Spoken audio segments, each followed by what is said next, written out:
Que a graça e a paz do nosso Senhor e Salvador Jesus Cristo esteja sobre a sua vida, esteja sobre a sua família, esteja sobre todos nós, porque dela todos somos carentes, dependentes da graça e da misericórdia do nosso grande Deus e Salvador Jesus Cristo. Estamos aqui neste canal da Primeira Igreja Batista em Cabo Verde, Minas Gerais, meditando semanalmente sobre a Palavra de Deus. E estamos agora aos domingos pensando, retomando, um tema que já tínhamos lançado há poucos dias, mas demos uma interrupção por causa da Reforma Protestante, mas queremos voltar agora ao nosso tema sobre a segunda vinda de Cristo. E seja bem-vindo ao nosso canal e esclarecemos que a nossa intenção, nosso objetivo em estudar a segunda vinda de Cristo é um objetivo inspirador para edificar as nossas vidas. E nós estamos aqui proclamando a palavra de Deus. É a mensagem que proclamamos em nosso culto dominical, agora de volta ao templo da Primeira Igreja Batista em Cabo Verde, ali na Praça São Judas, em Cabo Verde. Você é nosso convidado e nós agradecemos a sua presença aqui no canal ou ali em nosso templo. Deus abençoe a todos nós e vamos então à palavra de Deus. Há poucos dias nós já lançamos, estão aqui no nosso canal, 2 vídeos de introdução ao assunto, falando sobre a volta de Jesus. Mas ainda, à guisa de introdução, nós vimos aqui, por exemplo, qual a expectativa que a volta de Jesus deve gerar em nós. Carta de Paulo a Tito, capítulo 2, versículo 13. Aguardando a bem-aventurada esperança e o aparecimento da glória do nosso grande Deus e Salvador Cristo Jesus, o qual a si mesmo se deu por nós, a fim de remir-nos de toda iniquidade e purificar para si um povo todo seu, zeloso de boas obras. Fala estas coisas, exorta e repreende com toda a autoridade. Ninguém te despreze. Já não era popular, naquela época do apóstolo Paulo e dos apóstolos, certas mensagens não eram populares, Principalmente as mensagens que mostravam, conclamavam ao ser humano a um arrependimento, a um conserto, a um ajuste da vida com Deus, fazer o ajustamento da sua vida com Deus. Porque o ser humano sempre quis. Não é que o ser humano rejeite Deus.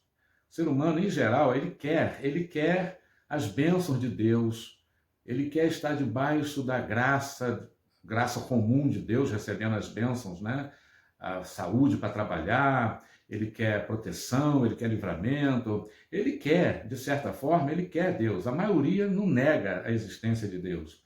É uma minoria, que nega. Mas a maioria não nega a existência de Deus e se for perguntado, vai dizer essa maioria, sim, eu quero Deus. Mas, do meu jeito, cada um quer do seu jeito. O ser humano tem tentado, desde a queda do pecado, que passou a todos os seres humanos, diz Romanos 5, capítulo 12, todos pecaram, Romanos 3, 23, e Romanos 5, 12 diz que o pecado entrou por um homem no mundo e passou a todos. Então, todos pecaram. Por isso que nós sempre introduzimos os nossos vídeos aqui dizendo que todos somos carentes da graça e da misericórdia de Deus, todos, independente de quem sejamos, de quem somos, independente disso. Então, todos somos carentes. Mas o ser humano busca seu próprio meio, na maioria, e em geral também, que estamos falando. Busca o seu próprio meio, cria suas religiões, suas filosofias de vida, e para tentar resolver um problema consigo mesmo, com a sua alma, com a sua consciência, que clama por Deus, a sua alma clama por Deus. Mas o relacionamento que Deus propôs foi em Jesus Cristo. E não há outro meio, não há outro mediador entre Deus e os homens a não ser Jesus Cristo, diz a Bíblia. E nós lemos aqui em Tito que aqueles que têm a Bíblia como autoridade final, não como um livro cheio de filosofias boas, bonitas, não como um livro de referência, mas tem a Bíblia como autoridade final. crê em Jesus como o único mediador e salvador da sua vida, a ele se entrega, a ele se rende, essas pessoas são regeneradas, nascem de novo e passam a viver o relacionamento correto com Deus em Cristo Jesus. Foram alcançadas pela graça de Deus. Essas pessoas estão vivendo as suas vidas aguardando a bem-aventurada esperança e o aparecimento da glória do nosso grande Deus e Salvador, Cristo Jesus. O que ele fez? O qual a si mesmo se deu por nós, se entregou por nós. Temos enfatizado isso aqui, a mensagem bíblica de que Jesus não veio criar uma religião, apontar um caminho, ele disse eu. Ele chamou para si mesmo, eu sou o caminho, a verdade e a vida. Ele fez o único sacrifício aceitável a Deus, Pai, pela nossa redenção, salvação. Ele se deu a si mesmo por nós, a fim de remir-nos, comprar, de nos comprar. E Pedro vai falar lá no capítulo 2 de sua carta, versículo 9, comprar de onde? O que é isso? Que linguagem é essa? Pedro fala que nós fomos transportados, tirados das trevas, do reino das trevas, para a maravilhosa luz de Deus, em Cristo também. Pedro fala isso, a Bíblia é toda uma concordância, uma unidade de mensagem, tendo Cristo como centro. Então, a fim de remir-nos de toda iniquidade da condenação do pecado, e purificar para si um povo todo seu, zeloso de boas obras. Então, aqueles que são remidos por Cristo passam a ser filhos de Deus, os que são remidos por Cristo. Então, nós vimos aqui que esses aguardam Jesus Cristo com expectativa, a segunda vinda, expectativa alegre, né? Por quê? Isso é uma bem-aventurada esperança, esperar a segunda vinda de Cristo para a salvação, para gozar a eterna salvação.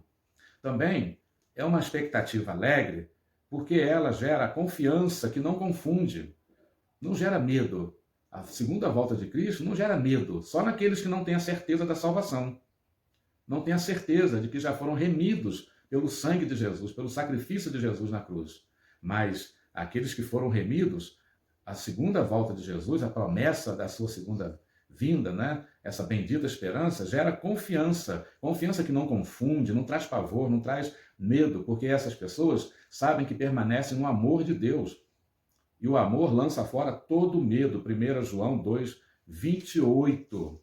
Outra coisa também é que as recompensas que aguardam aqueles que foram remidos por Cristo e que aguardam essa bem-aventurada esperança da vinda de Cristo, né? Recompensas maravilhosas, a honra da parte do rei, de ser honrado pelo rei Jesus, a recompensa maravilhosa da comunhão com Jesus, viver eternamente, uma honra, viver eternamente com Jesus, e a bênção maravilhosa, né? A recompensa inigualável de ser semelhante a Cristo, o Rei. Seremos semelhantes a Ele, diz o apóstolo João na sua primeira carta, capítulo 3, né? Amados, agora nós somos filhos de Deus. Ainda não é manifesto o que havemos de ser, mas sabemos que quando Ele vier, nós seremos semelhantes a Ele, porque assim como Ele é, o veremos. Que coisa, não é? Então, nós continuamos agora pensando no seguinte: as concordâncias e as discordâncias entre os evangélicos bíblicos, né, os cristãos evangélicos bíblicos, que nem todo cristão é evangélico e nem todo cristão é bíblico. Tem a Bíblia como autoridade final, palavra de Deus, infalível, atual, para todos os tempos, épocas, eras, gerações. Aqueles que têm, assim, a palavra de Deus, esses concordam em alguns pontos muito importantes, essenciais, sobre a segunda vinda de Cristo. E discordam em alguns pontos não essenciais. Então, nós queremos analisar a concordância e a discordância entre os evangélicos bíblicos, cristãos evangélicos bíblicos. Bom, há aqueles que têm posicionamentos diferentes, mas são pessoas que se dizem cristãs, mas a Bíblia não é a base da fé, né? A autoridade final. A Bíblia é apenas um livro de referência e manipulam a Bíblia ao seu bel prazer. Então nós vamos ver exatamente Isso. Quais são os pontos de concordância? Nós já falamos aqui em alguns, então nós só vamos citar para relembrar, mas não vamos entrar neles, porque os vídeos estão aqui no canal. Basta você procurar aqui, você vai achar os vídeos onde nós já temos a introdução ao assunto, né? Primeiro ponto de concordância, que haverá uma volta súbita, pessoal, visível e corpórea de Cristo. Cristo não vai voltar escondido, tá? Ah, Cristo voltou, mas ninguém viu, quase ninguém, só um grupinho que viu. 144 mil que viram. 144 mil viram Jesus, mas o restante da humanidade não teve esse privilégio. A volta de Jesus será uma volta súbita, também será no momento em que ninguém está esperando. Isso quer dizer subitamente. Jesus vai voltar subitamente.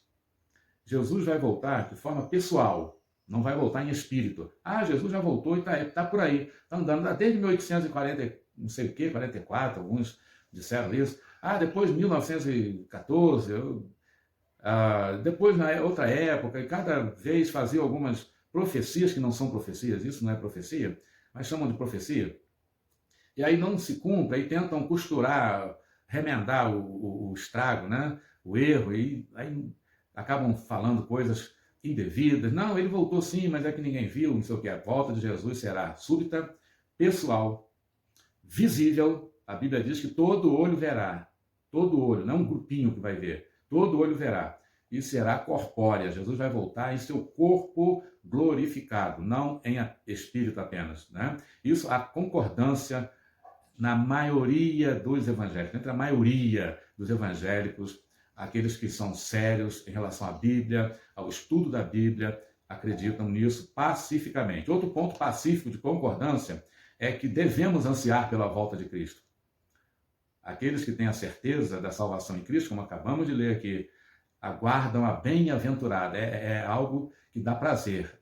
Anseiam pela volta de Cristo. Nisso há concordância. Terceiro ponto comum de concordância não sabemos quando Cristo voltará.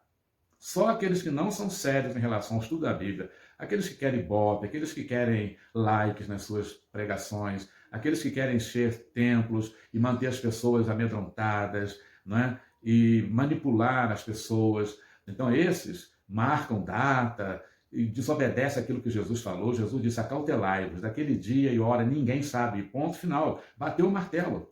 Tentar escarafunchar isso aí e ficar fazendo contas e para marcar data, isso é ir contra a palavra de Jesus. Então, muito cuidado com isso.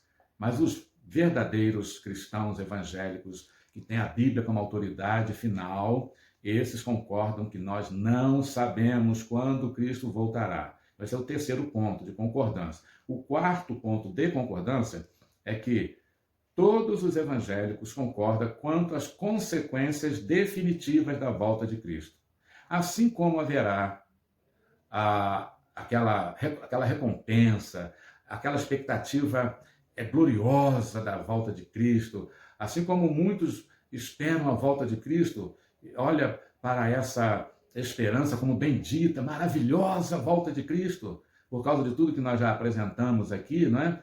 Os privilégios, a recompensa de ser semelhante ao rei, de viver para sempre com o rei. Há também consequências. Não importam as discórdias que possam existir.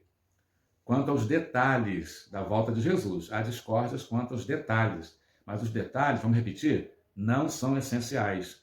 O essencial é saber que Jesus vai voltar, é crer nisso, aguardar isso, ansiar por isso.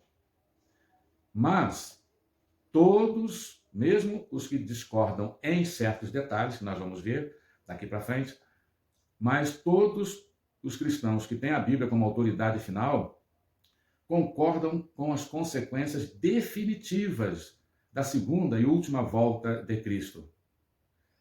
Concordam que haverá consequências, assim como haverá consequências maravilhosas, recompensas, gozo, alegria eterna, haverá também consequências terríveis.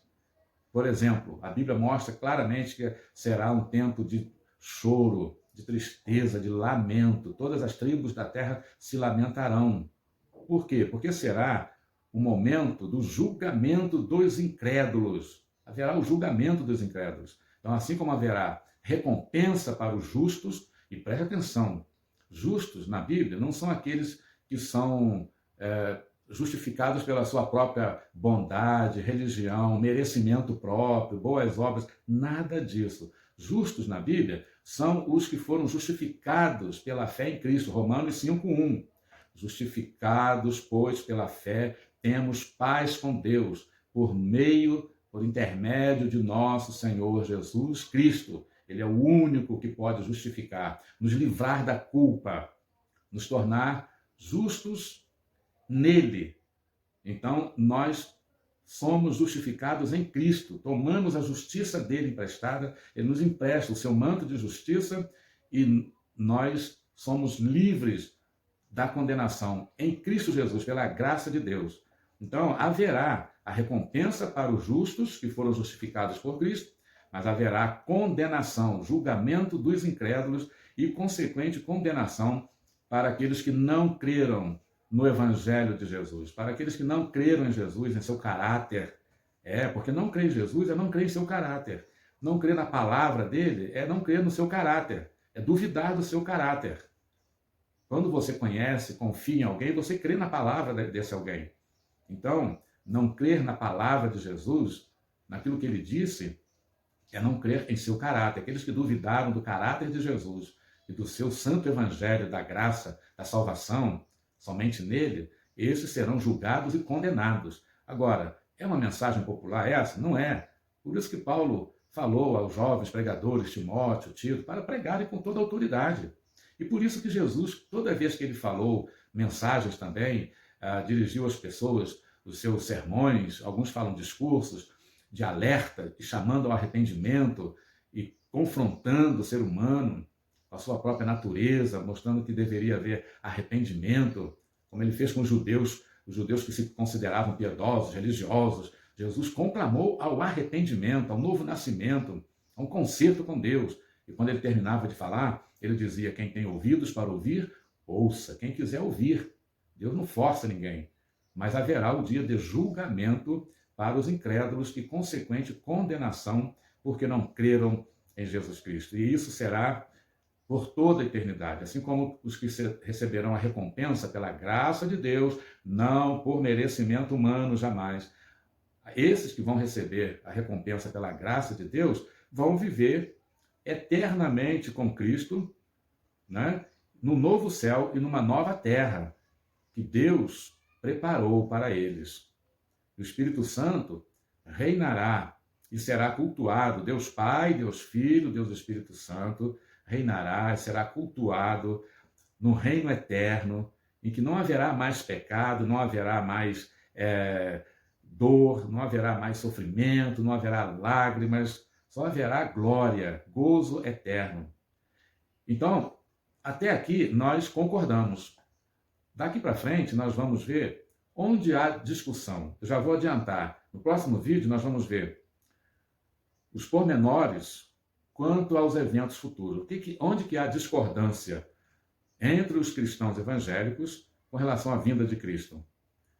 Começa pela volta a qualquer momento ou não. Muitos acham que Jesus pode voltar a qualquer momento. Pode voltar hoje à meia-noite. Pode voltar amanhã, segunda-feira. Outros acham que não. Que alguns sinais têm que ser cumpridos primeiro, algumas profecias que não foram cumpridas, para depois Jesus voltar. Então há uma divergência entre aqueles que aguardam Cristo para a salvação.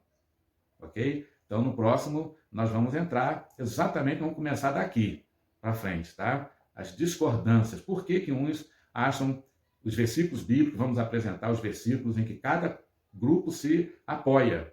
Todos estão se apoiando em textos bíblicos. Aqui é só a gente que crê na Bíblia, tem a Bíblia como autoridade final, mas há discordância quanto a alguns pormenores. Por enquanto, vamos ficando por aqui com essa bendita palavra, né?